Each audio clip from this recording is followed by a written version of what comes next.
মানুষ জীবনে সুখী হওয়ার জন্য, শান্তি পাওয়ার জন্য সর্বত্র পথ খুঁজে বেড়াচ্ছে।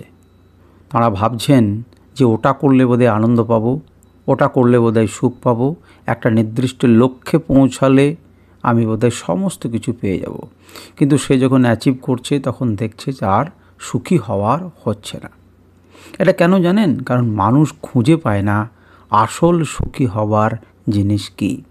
সে বাইরের সমস্ত জিনিসের উপরে তার সুখী হওয়াকে নির্ভর করে, কিন্তু সে আসল কারণ জানে না, আসল জিনিসটা জানে না যে কারণের জন্য সে সুখী হতে পারে।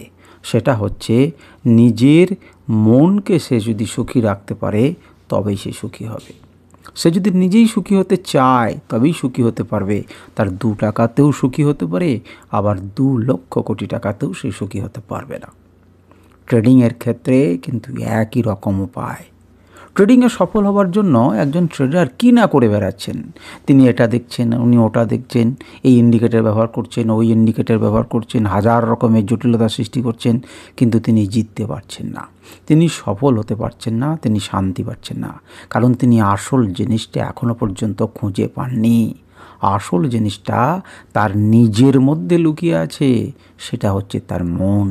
তার সাইকোলজিকে ঠিক করতে হবে, তার মনকে কন্ট্রোল করতে হবে, তার সাইকোলজিকে কন্ট্রোল করতে হবে।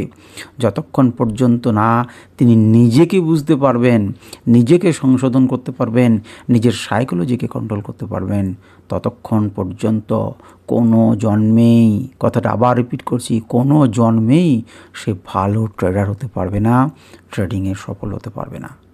তাই আপনাদেরকে আমি বলছি, আপনারা সাইকোলজির উপরে কাজ করুন, দেখবেন সফলতা আপনার পিছনে পিছনে আসবে।